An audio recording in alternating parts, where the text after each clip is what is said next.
கோயம்புத்தூரில் திராவிட முன்னேற்ற கழகத்தின் முக்கிய புள்ளியின் மண்டை உடைக்கப்பட்ட விவகாரம் தற்பொழுது பூகம்பமாக வெடித்திருக்கிறது.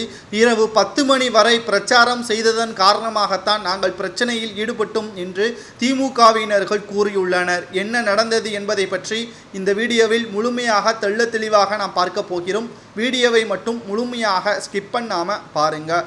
கோயம்புத்தூரை பொறுத்தளவிற்கு மிக முக்கியமான தொகுதியாக பார்க்கப்படுகிறது.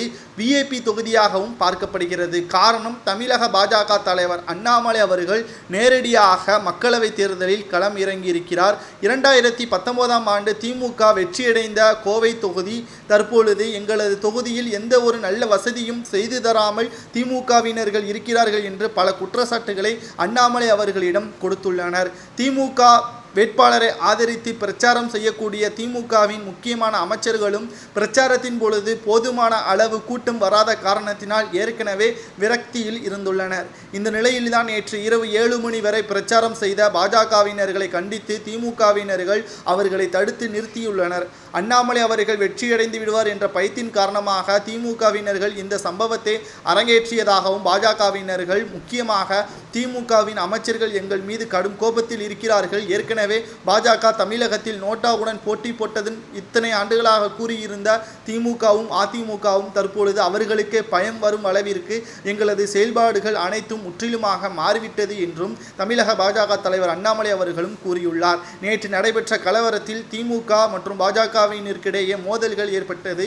இதில் 5 திமுகவினருக்கு மண்டை உடைக்கப்பட்டதாகவும் தகவல்களும் வெளியாகி இருக்கிறது. மேலும் அதிகாரப்பூர்வமாக போலீஸ் வழக்கு பதிவு செய்து இரு தரப்பினருக்கிடையும் விசாரணையும் தொடர்ச்சியாக நடைபெற்று வருகிறது.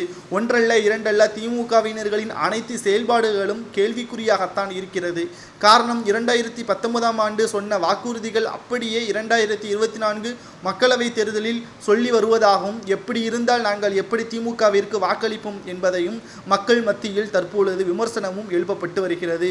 மேலும் திராவிட முன்னேற்ற கழகத்தின் வேட்பாளர் நிச்சயமாக கோவையில் வெற்றியடைய மாட்டார். தமிழக பாஜக தலைவர் அண்ணாமலை அவர்களை நாங்கள் பெருவாரியான வாக்கு வித்தியாசத்தில் வெற்றியடை வைப்போம் என்று அப்பகுதி மக்கள் கூறியுள்ளனர்.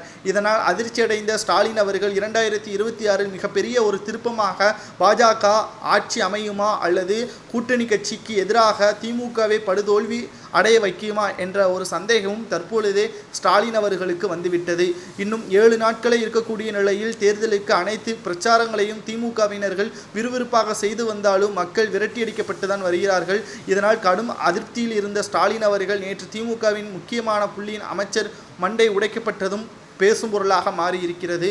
7 மணி வரை பிரச்சாரம் நடத்தியதால் இந்த பிரச்சனை உருவாகியது என்றும் காவல்துறையினர் கூறியுள்ளனர்.